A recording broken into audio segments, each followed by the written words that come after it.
Mutual ഫണ്ടുകളിൽ ദീർഘകാലം നിക്ഷേപം തുടരുന്നതിന്റെ നേട്ടം എന്താണ്? മ്യൂച്വൽ ഫണ്ടുകളിൽ ദീർഘകാല നിക്ഷേപം നടത്തണം. ഇത് പല മ്യൂച്വൽ ഫണ്ട് വിതരണക്കാരും നിക്ഷേപ ഉപദേശകരും പതിവായി നൽകുന്ന ഒരു ഉപദേശമാണ്.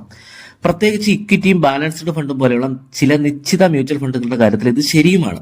പ്രൊഫഷണലുകൾ എന്തിനാണ് ഇത്തരം ഉപദേശം നൽകുന്നതെന്ന് നമുക്ക് നോക്കാം. ദീർഘകാലത്തിൽ എന്താണ് യഥാർത്ഥത്തിൽ സംഭവിക്കുന്നത്? ദീർഘകാലം നിക്ഷേപം തുടരുന്നതിൽ എന്തെങ്കിലും നേട്ടമുണ്ടോ? ഇതൊക്കെ പലരുടെയും ഒരു സംശയമാണ്. നിങ്ങളുടെ മ്യൂച്വൽ ഫണ്ട് നിക്ഷേപത്തെ ക്രിക്കറ്റ് കളിക്കുന്ന ഒരു മികച്ച ബാറ്റ്സ്മാൻ ആയിട്ട് കരുതുക. എല്ലാ മികച്ച ബാറ്റ്സ്മാൻമാരും ഒരു നിശ്ചിത ബാറ്റിംഗ് സ്റ്റൈൽ ഉണ്ടായിരിക്കും. അതിനാൽ വർഷങ്ങളോളം തുടർന്ന് കളിക്കുകയാണെങ്കിൽ ഓരോ മികച്ച ബാറ്റ്സ്മാനും ധാരാളം റണ്ണുകൾ വാരിക്കൂട്ടാനും സാധിക്കും. നമ്മൾ മികച്ച ബാറ്റ്സ്മാന്റെ റെക്കോർഡുകളെ കുറിച്ച് എപ്പോഴും സംസാരിക്കുകയും ചെയ്യും. എല്ലാ മികച്ച ബാറ്റ്സ്മാൻമാരും ചിലപ്പോൾ മികവോടെയും ചിലപ്പോൾ മോശമായിട്ടും കളിക്കാറുണ്ട്. എങ്കിലും ശരാശരി നോക്കിയാൽ അവർ മികച്ച ബാറ്റ്സ്മാൻമാരായിരിക്കും. അതുപോലെ തന്നെയാണ് ഒരു മികച്ച മ്യൂച്വൽ ഫണ്ടിനും കയറ്റിറക്കങ്ങൾ ഉണ്ടാകും. മിക്കപ്പോഴും ഫണ്ട് മാനേജറുടെ നിയന്ത്രണത്തിനും അപ്പുറമുള്ള കാര്യങ്ങൾ കൊണ്ടായിരിക്കും ഇത് സംഭവിക്കുന്നത്.